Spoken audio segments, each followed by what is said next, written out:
আরো ভালোবাসার সঞ্চার হয় ফুল দিয়ে প্রপোজ করে। কারণ কি? ফুল পবিত্র। বসো, ডিস্টার্ব করলে তোমরা কেন?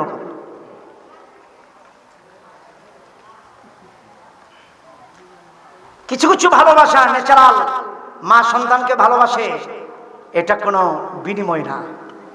আজ দেখলাম আমার বাজান হাকিম, আমি মদিনা শরীফ থেকে আমি তাকে দেখেছি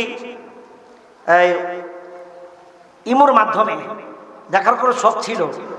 তো আমার ভাইজান শামসুল হক সাহেব, আমি দেখলাম ওনাকে ডেকে এনেছে, আমাকে দেখে একটা হাতে চুমু দিল, মনটা ভরে গেল। কিছুক্ষণ পরে দেখলাম বাবাকে একটু মেসেজ করতেছেন, আবার জড়াইয়া ধরলো। তখন মনে মনে ভাবি, ওর তো কেউ নাই বাবা সারা, মা তো 6 মাস আগেই চলে গেছে।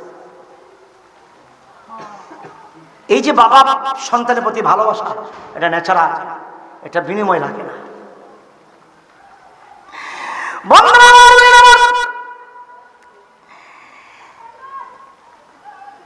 কিছুদিন আগে আমার নারায়ণগঞ্জে করোনা আক্রান্তে একটি সন্তান ভিক্টোরিয়া হসপিটালে পাঞ্জা লড়ছে মৃত্যুর সঙ্গে। মা জননী লাশের সামনে দাঁড়াইয়া সন্তানকে আটকা ধরে বলে, ডাক্তার গো, আমার জীবনটাও যদি দিতে হয় কি লাগবে বলুন, আমি আমার সন্তানকে বাঁচার জন্য আমি আমার জীবনটা দিব। 2 হাত তুলে আল্লাহর দরবারে মোনাজাত করে বলে, আল্লাহ আল্লাহ, আমি তোমার, আমি আমার সন্তানকে 10 মাস 10 দিন পেটের মধ্যে বুঝাবই না। আল্লাহ মহাব্বত অন্তরের মধ্যে তুমি দান করেছো। পৃথিবীর জমিনে একটা মা বাবার কাছে সন্তান সবচেয়ে বড় উত্তম ভালোবাসার একটি পত্র। বিনা কারণে ভালোবাসে, বিনা দ্বিধায় ভালোবাসে। যুবকরে একটু বুঝো মা বাবা কেমন। ওই মা হাত উঠায় বলে, আল্লাহ গো, আল্লাহ তুমি আমার জীবনটা নিয়ে নাও, আমার সন্তানকে বাঁচাইয়া দাও। এটা হলো মায়ের ন্যাচারাল ভালোবাসা।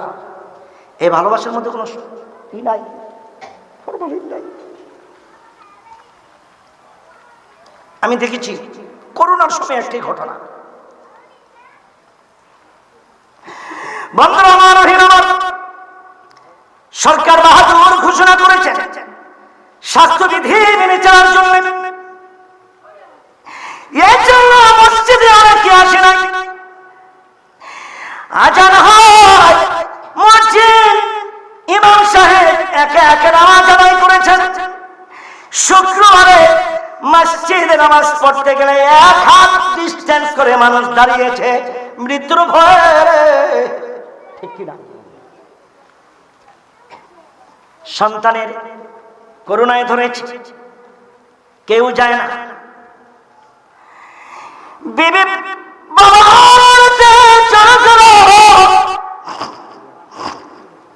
সন্তানটা ওই সন্তানের বাবার ঘরে যায় না, মেয়েও যায় না, বিবিও যায় না, ভাই বোন কেউ যায় না। মৃত্যুর সঙ্গে যখন পাঞ্জা লড়ছে, মা জননী প্রথম থেকে শুরু করে সেবা শুশ্রূষা করেছে। বিদায় বেলায় মা ডাক দিয়া বলে, আল্লাহ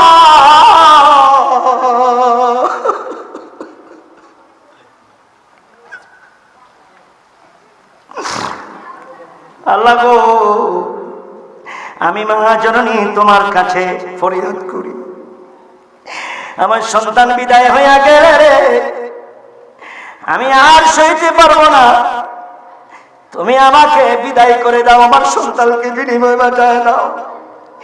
এই দীঘলপুরের মায়ের যদি সন্তান মারা যায়, মৃত্যুর পূর্ব মুহূর্ত পর্যন্ত রাত যখন হইয়া যায়, নিঝুম রাত যখন হইয়া যায়, শুধু ভোমরার গুঞ্জন শোনা যায়। বাংলাদেশ বলেন পৃথিবীর হাকিমের দরজাগুলি বন্ধ হইয়া যায়। আকাশে চাঁদ হাসে, তারাগুলি মিটি মিটি করে জ্বলে, কুড়ে ঘরে কুন কুন করে কান্নার আওয়াজ পাওয়া যায়। ঠান্ডা পাতটা দেখা যায় দিগলপুরের এক অসহায় মা সন্তান হারাইয়া প্রতি রাতে হু হু করে কাঁদে।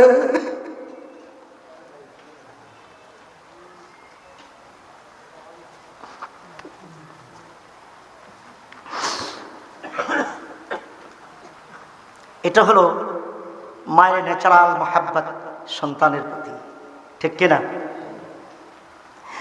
ওরে মায়ের কান্দন যাবজীব,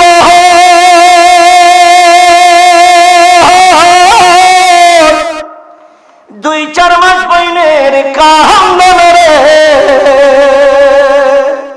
ওরে ঘরের পরিবারের কান্দন কয়েকদিন পর থাকে না। দুঃখের দরদি আমার জনম দুঃখী মা, দুঃখের দরদি আমার, ওরে দুঃখের দরদি আমার জনম দুঃখ মা, দুঃখের দরদি আমার জনম দুঃখী। সবাই পড়েন না মাকে কারা কারা ভালোবাসে? একটু হাত উঠান তো, কারা কারা মাকে ভালোবাসেন? হাত নামান না, সবাই একটু পড়েন না। দুঃখের দরদি আমার, দুঃখের ওরে 10 মাস 10 দিনে মায়ে গর্ভে দিছে ঠাই, রক্ত মাংস খাইয়া মায়ের ভবে আইলাম ভাই। ওরে ভূমিষ্ঠ হইয়া আমি উঠিলাম কান্দিয়া, শান্ত করিল মায়ে বুকের দুগ্ধ দিয়া। ওরে মায়ের প্রসবের কালে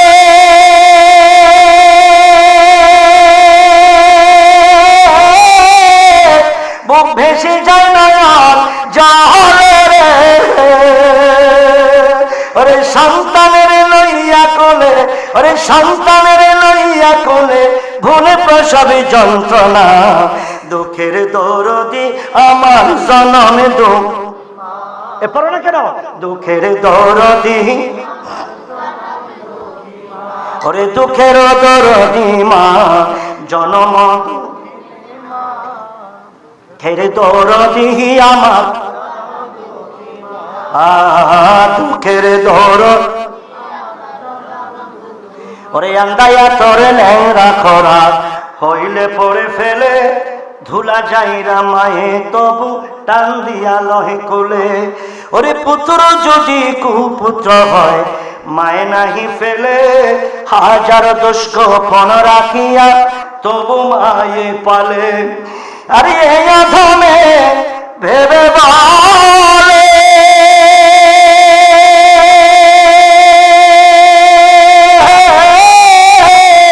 ওরে জান্নাতে মায়ের চরণ তলে, তোরা দেখে বুখারী হাদিস খুলে করছে নবী ঘোষণা, দুঃখের দরদি আমার জনম দুঃখী মা, দুঃখের কারা কারা মা বাবার খেদমত করবেন? হাত উঠান, হাত নামান। বলতেছিলাম ন্যাচারাল ভালোবাসা, ঠিক কিনা? ঠিক আমার প্রিয় নবীকে ন্যাচারাল ভালোবাসেন ইচ্ছাকৃত ভাবে মন থেকে। আমি একটা দৃষ্টান্ত দিচ্ছি, নবীকে যারা ভালোবাসে মন থেকে, তাদের ইজ্জত, তাদের সম্মান কত বড়।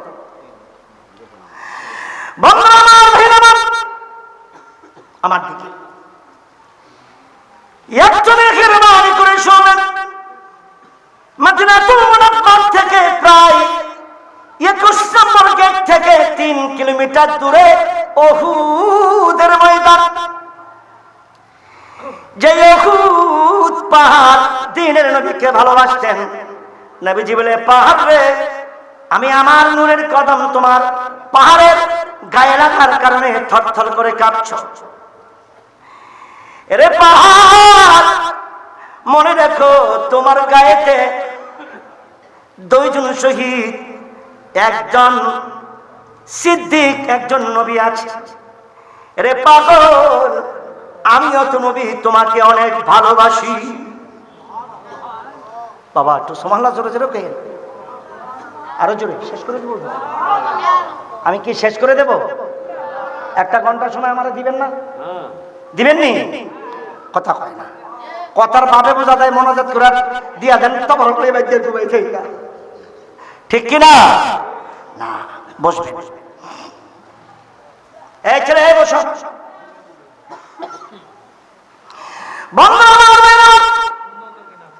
হযরত হানজালাকে আল্লাহর নবী বলেন, হানজালা তুমি বিবাহ করেছ, হাত থেকে মিন মেহেদি এখনো পর্যন্ত তোমার মুছে যায়নি। আজকে তোমার বাসায় যাও না, যাও বাসরে যাও। আমি নবীজি উহুদের ময়দানে যুদ্ধে চলে গেলাম। হানজালা বিবির সঙ্গে বাসর করা শুরু করলেন। এইদিকে দিনের নবীর জিহাদ শুরু হইয়া গেল। এক পর্যায়ে মদিনার অলিতে গলিতে ছোট্ট বাচ্চাগুলি কান্নার আওয়াজ পাওয়া যায়, মদিনার মানুষের কান্নার আওয়াজ পাওয়া যায়। শুধু তাই নয়, মদিনার উড়ন্ত পাখিগুলি কিচিরি মিচিরি করে কান্দে গো দয়াল নবীর বিরহে। আরেকটা আওয়াজ পাইল, কুতিলা মুহাম্মদ। চুমু দেন সাল্লাল্লাহু। দিনের নবী নাই রে, দিনের নবী নাই। এই কথাটা শোনার পরে হযরত হানজালা তার বিবির বিছানা থেকে রাতটা উঠলেন। বিবি বলে, স্বামী গো চটপট কেন করছেন, লাভ দিয়া কেন উঠলেন, কোথায় যান? চোখের পানি গুলি ছেড়ে ডাক দিয়া বলে, বিবি রে তার বাড়িটা আমার সাথের মধ্যে দে, আমি কার জন্য বাসর করব? আমার দিনের নবী তো দুনিয়ার মাঝে বেঁচে নাই, আমি চলে যাব, জাহাজ করে প্রতিশোধের মাধ্যমে জীবনটাকে দান করে দেব। তারপরে বিবি, যদি তোমার মনে চায় অন্য কোন বিবির ঘরে যাইতে, অন্য স্বামীর ঘরে যাইতে যাইও। আর যদি এই শহীদ হানজালার জন্য, নবী প্রেমিক হানজালার জন্য অপেক্ষা করো, দেখা হবে হাসরের ময়দানে আল্লাহর জান্নাতের কুটিরে। ভালোবাসার কি নমুনা দেখেন, পয়সা লাগে নাই, ন্যাচারাল মন থেকে প্রেম আসে রাসূলের পাকের জন্য। যুদ্ধ শেষ, আজাদ করে দিনের নবী ঘোষণা করে দিলেন, উহুদের ময়দানে যতগুলি আমার সাহাবায়ে কেরাম শহীদ, এক একটাকে গোসলের বিনিময়ে আমি দিনের নবী যা কবর দেব না, বিনা গোসলে জানাজার মাধ্যমে এক একটা সাহাবীকে উহুদের ময়দানে কবর দিয়া দাও।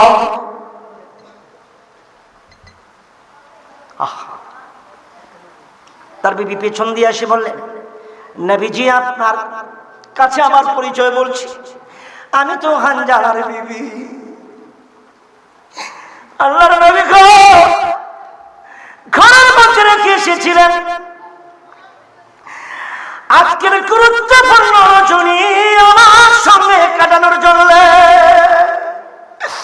কিন্তু নবীজি যখন খবর পেল নবীজি শহীদ, আমার প্রাণের স্বামী, আমার বিবির, আমি বিবির মহব্বতকে বিচ্ছিন্ন করে পৃথিবীর মায়া ত্যাগ করে জীবন বাজি দিয়া উহুদের ময়দানে তার বাড়ি লইয়া ঝাঁপিয়া পড়লেন। আজকে তিনি শহীদ, কিন্তু নবীজি তিনি তো ফরজ গোসল করেন নাই। দিনের নবী বললেন, আলী রে তন্ন তন্ন করে খুঁজো আমার হানজালা কোথায়? তন্ন তন্ন করে খুঁজলেন, হানজালা নাই। নবীজি একটু আবার বললেন, আবার খোঁজো। হঠাৎ করে নবী পাকের সামনে তার লাশ মোবারকটা আসলো। নবীজি তাকায় দেখেন সুরমা, আর চোখেতে সুরমা, তার গায়েতে কেমন সুন্দর বরকতময় পানিগুলি জমিনে স্পর্শ করছে, দাড়ি মোবারক গুলি পানির ফোঁটাতে নড়ছে, আর আতর গোলাপের সুঘ্রাণ পাওয়া যায়। আমার আল্লাহ তাআলার দরবারে হাত উঠায় বলে, আমার আল্লাহ,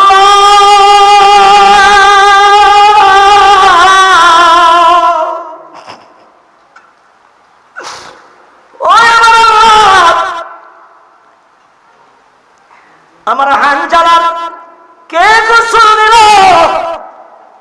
আমার আল্লাহ বললেন, জিবরাইল আর দেরি করিও না, মুস্তাফা কামলিওয়ালাকে কানে কানে খবরটা বলে দাও, ইয়া রাসূলুল্লাহ, যে হানজালা নবীর প্রেমে বিবির মহব্বত ছেড়ে নিজের মন থেকে প্রেম ভক্তি সহকারে প্রেমে উতলা হয়ে নিজের জীবনটাকে দান করলো উহুদের ময়দানে, আমি আল্লাহ তাআলা দুনিয়ার কোন গোসল দিয়া তাকে কবরস্থ করতে পারি না। আমি আল্লাহ তাআলা ফেরেশতার মাধ্যমে আমি আল্লাহর জান্নাতে উঠাইয়া তাসনিম নামক জান্নাত দিয়া গোসল দিয়া গো, আল্লাহর জান্নাতের সুরমা দিয়া, আল্লাহর জান্নাতের আতর গোলাপ দিয়া, গোসল দিয়া সাজাইয়া আমি নবীর প্রেমিক হানজালাকে দুনিয়ার মাঝে পাঠাইয়া দিলাম। আরো জোরে, আরো জোরে, কথা বুঝতে পারছেন? হ্যাঁ, প্রেম করেছেন হানজালা নবীর প্রেমে জীবন দিলাম, গোসল করাইল তারে শত শত ফেরেশতারা, নবীজির প্রেমে জীবন দিলে পাবে আল্লাহকে, নবীজির প্রেমে জীবন দিলে পাবে জান্নাতে। ঠিক কিনা জোরে বলুন? এটা হলো হুব্বে তাবিঈ, মানে কি? মন থেকে ভালোবাসা। এবার আসেন, আমার নবী মুস্তাফাকে মন থেকে কেন ভালোবাসে? রাসূল পাকের 4টা গুণ ছিল। এই 4টা গুণ বলেই আমার বক্তব্য শেষ। 1 নম্বর গুণ, রাসূল পাক সরকার কায়নাত 1 নম্বর গুণ হলো, কারণ হলো তিনি জামালে মুস্তাফা। 2 নম্বর গুণ হলো তিনি কামালে মুস্তাফা। 3 নম্বর গুণ হলো তিনি ইহসানে মুস্তাফা। 4 নম্বর গুণ হলো তিনি করাবাতে মুস্তাফা। এই শুনেন, জামাল, কামাল, ইহসান, কুরবান, কয়টা গুণ? কথা কয় না। আপনারা বৃষ্টিরে ভয় পান? বৃষ্টি আসছে ভয় পান? আমি অবাক, যদি অন্য প্রোগ্রামে বৃষ্টি হতো লোক আসতো না, লোক কম আসতো, ঠিক কিনা? আপনারা একটা প্রমাণ করছেন আপনারা নবীকে ভালোবাসেন, আল্লাহকে ভালোবাসেন, দ্বীন ইসলামকে ভালোবাসেন, কোরআনকে ভালোবাসেন, যার কারণে আজ বৃষ্টিকেও উপেক্ষা করে আরামের ঘুম হারাম করে আজ মদিনাওয়ালার কারখানার মাদ্রাসা ময়দানে বসছেন। খোদার কসম, এই কারণে আল্লাহ তাআলা খুশি হয়ে ওয়াগফির লাকুম যুনুবাকুম ওয়াল্লাহু গফুর রহিম, আল্লাহ দয়াবান হবে, গুনাহ মাফ করবে, আল্লাহ আপনাকে মহব্বত করবে। আর এই গ্যারান্টি দিয়েছেন একটাই উম্মত সেটার গ্যারান্টি ভাগীদার হবে নিঃসন্দেহে, ঠিক কিনা জোরে বলে? রাসূলুল্লাহ কয়টা গুণ? কয়টা গুণ? 1 নম্বর কি? জামাল। হাত উঠান, কে কে নবীজিকে দেখছেন? কে কে নবীজিকে দেখছেন? দেখেন নাই? আর কে কে দেখতে চান একটু হাত উঠান তো বাবা। মারহাবা বলেন, বলেন আমিন। আল্লাহ তাআলা যেন জীবনে একবার হলেও স্বপ্নে যোগে আমার প্রিয় নবীর দিদার নসিব করেন। আওয়াজ তুলে বলেন আমিন। হাত নামাও, হাত নামাও। জামাল, আব্দুল্লাহ, আর এই নামটা ভুলে গেছি, যে একজন সাহাবী, মানে একজন সাহাবী, তার নামটা ভুলে গেছি। তিনি তো সাহাবীর আগে কালেমা পড়ে মুসলমান হন নাই। রাসূল পাকের চেহারা মোবারক দেখে তিনি কালেমা পড়ে মুসলমান হয়ে গেছে। বাবা আপনাদের আওয়াজগুলি আজকে আমার ভালো লাগতেছে না, বলেন না সুবহানাল্লাহ, আরো জোরে। কাফের বেঈমান রাসূলুল্লাহর চেহারা মোবারক দেখলে পাগল হয়ে যেত। আমার দিকে তাকান, রাসূলের পাকের চেহারা মোবারক, রাসূলের পাকের স্ট্রাকচার, রাসূলের পাকের গঠন প্রণালী, এই চুল মোবারক থেকে শুরু করে পা মোবারকের নখ পর্যন্ত, নখ মোবারক পর্যন্ত অতুলনীয়, অভিন্ন, কারো পৃথিবীর সঙ্গে, কোনো মানুষের সঙ্গে, কোনো জাতির সঙ্গে, সৃষ্টির সঙ্গে তুলনা নাই। আমার নবী অভিন্ন স্ট্রাকচার, জামালিয়াত, ঠিক কিনা জোরে বলে। কোরআন কারীমের একটি সূরার প্রথম একটি আয়াত,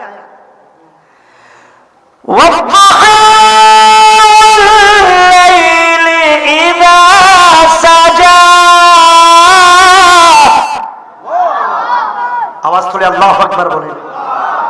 আমার রাসূলের পাকের চেহারা মোবারকের কসম খেয়েছেন। এই অদ্দোহার এই ব্যাখ্যায় অনেকগুলি ব্যাখ্যা আছে, এর মধ্যে একটা ব্যাখ্যা হলো রাসূলের পাকের চেহারা মোবারকের কসম খেয়েছেন কে? আরো জোরে বলেন। তাহলে বুঝেন নবী পাকের চেহারা মোবারকটা কেমন। কোরআনে কারীমের মধ্যে কতগুলি সূরা আছে মনে রাখবেন, যেমন আমি বলি আলিফ লাম মিম তা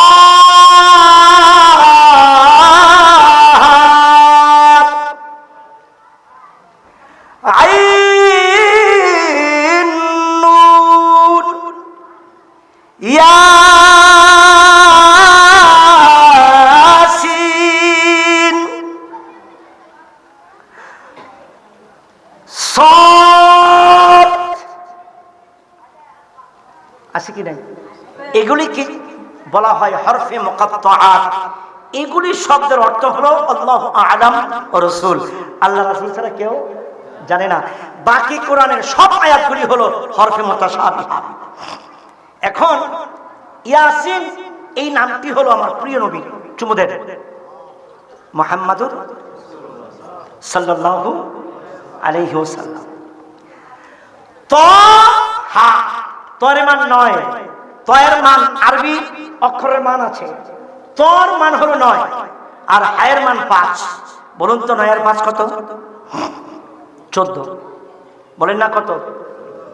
ইমামে আলা হযরত আজিমুল বরকত আমার প্রিয় নবীর চেহারা মোবারকের বর্ণনা দিয়েছেন। ইয়াসিন তাহা কামিলিওয়ালা কুরআন কি তাফসীর, হাজির নাজির শাহিদ কাসমে আয়াতে আজম মনির নবীজি আল্লাহ আল্লাহ আল্লাহ ইল্লাহ আল্লাহ।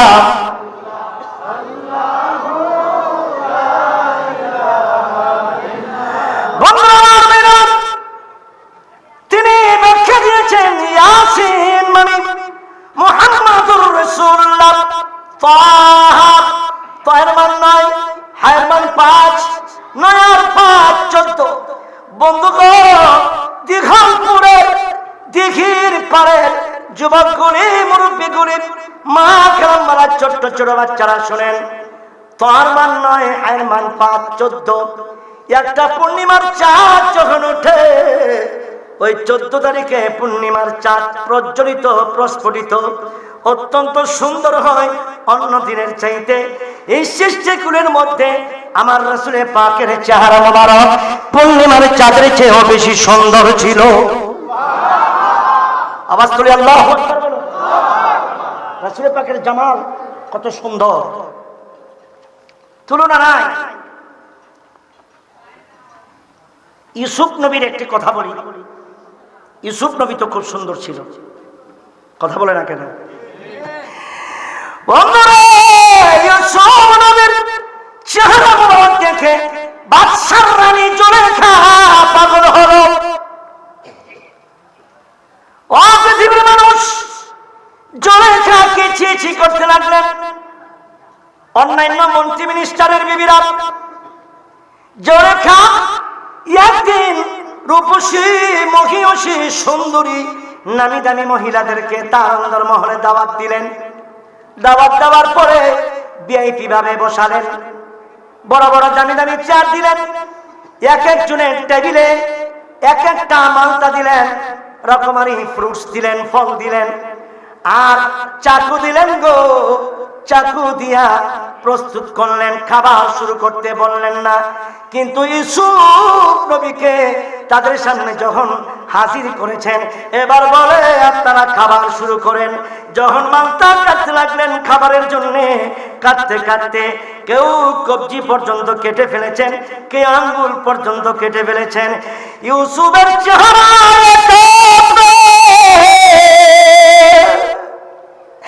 এত সুন্দর, এত মায়া। আম্মা জান আয়েশা বলেন, খোদার কসম রে, পৃথিবীর কোন মানুষ ইউসুফকে দেখে জলেখার সামনে মহিলাগুলি আঙ্গুল কেটে ফেলেছেন, কবজি কেটে ফেলেছেন, কিন্তু দিনের নবী মুস্তাফা কামলিওয়ালার চেহারা মোবারকের, কপাল মোবারকের একটুকু নূর যদি তারা দেখতো, আঙ্গুল তো কাটতো না, তারা কলিজা কেটে খান খান করে ফেলতো। চিৎকার মেরে বলেন সুবহানাল্লাহ।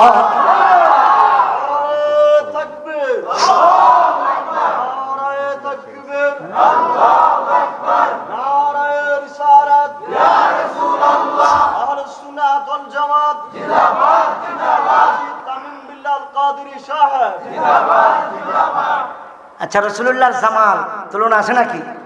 কথা বলে না কেন? তারপরে কামাল কি? একটা হলো সূরত, একটা সিরাত।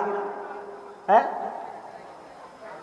লাকাদ কানা লাকুম ফি রাসূলিল্লাহি উসওয়াতুন হাসানাহ মা আনতা বিনি'মাতি রাব্বিকা বিমাজনুন ওয়া ইন্না লাকা লাআজরান গায়রা মামনুন ওয়া ইন্নাকা লাআলা খুলুকিন আযীম। আসলে এগুলি বলতে গেলে অনেক ব্যাখ্যার প্রয়োজন। আমাকে তো শামসুল হক সাহেব বলেছিলেন 2 ঘন্টা ওয়াজ করতে, তা আমি তো সেটার জন্য আমি ধরেছিলাম। যাই হোক, আমি বলবো রাসূলুল্লাহর কামাল এটাও অতুলনীয়, ঠিক কিনা জুড়ে বলেন। তারপরে কি ইহসান, এই একটা কথা বলবো, 2টা কথা বলবো, এরপর আমি একটু আপনাদেরকে একটা ইবাদত করব, এরপর হুজুর চলে আসবে। আমি একটি কথা বলি, ইহসান। নবীজি ইহসান করতেন। এক ইহুদি রাসূলের পাকের মসজিদ নববীতে দাঁড়ায় পেশাব শুরু করে দিলেন। আমার দিকে তাকান, আপনাদের মসজিদে কেউ যদি পেশাব করে আর কি সুমাইবেন নাকি দিবেন? কম বেশ, ঠিক কিনা? দিবেন না? কথা কয় না, দিবেননি? এক ইহুদি পেশাব করতেছিল, হযরত ওমর রাসূলুল্লাহর সামনে দাঁড়ানো। তা আমার প্রিয় নবী বলে কি, এই প্রিয় নবীর সামনে দাঁড়ানো, ওমর তরবারি বের করছে, কতল করে ফেলবে ইহুদিকে, কিন্তু রাসূলুল্লাহর চেহারা মোবারকের দিকে তাকায়। নবীজি হুকুম না দিলে তো কাটতে পারে না।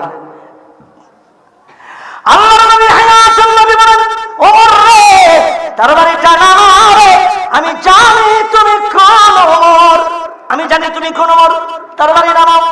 হুজুর ধমক পারি, তাও মারবে না। ধমক মারলে পিশাব আটকে লোকটা মারা উচিত পারে ওমর। পিশাব শেষ, দিনের নবী হায়াতুন নবী সামনে গেলেন, মসজিদ নববীর সামনে। ওই ব্যক্তির সামনে নবীজির চেহারা মোবারক যখন উপস্থাপন করলেন, ইহুদি থারথার করে কাঁপতেছিলেন। নবীজি বলে, ইহুদি কাঁপিস না, ভয় পেও না, ভালো তো আমি নবীজির সামনে ছিলাম, নচেত ওমরের জঙ্গল থেকে তুমি রেহাই পেতে না। ইহুদি গো, আমি জানি তুমি আমার বাড়ির মেহমান, আমার এলাকার মেহমান। নিয়মিত পিশাব আমরা ওই জায়গায় করি, ওই যে পিশাবখানা, ওই যে হাম্মামখানা, ওইখানে যাবাম, এইখানে আল্লাহর উপাসনা করি, এইখানে সেজদা করি, পিশাবের জায়গা না। চলে যাও, আমি তোমার পিশাবটা পরিষ্কার করে দেব। অনুপম ইহসান দেখে, চরিত্র দেখে ওই ইহুদি একবার আকাশের দিকে তাকাইয়া চোখের পানিগুলি ছেড়ে নবী পাকের চেহারার দিকে তাকাইয়া নরম সুরে ডাক দিয়া বললেন, আল্লাহর নবী গো, ও দয়ার নবীজি, এই যদি আপনার ইহসান হয়, এই যদি আপনার কামালিয়াত হয়, এই যদি আপনার জামালিয়াত হয়, ইয়া রাসূলুল্লাহ, আমি ইহুদি অন্যায় করার পরেও ইহসান করলেন, ক্ষমার চোখে দেখলেন, এত সুন্দর চরিত্র, এত সুন্দর ইহসান দেখে, আপনার চেহারা মোবারক দেখে আমি পাগল হয়ে গেলাম। আমি আর আপনার কদম ছাড়তে চাই না, আপনি আমাকে পড়াই দেন লা ইলাহা ইল্লাল্লাহু মুহাম্মাদুর রাসূলুল্লাহ।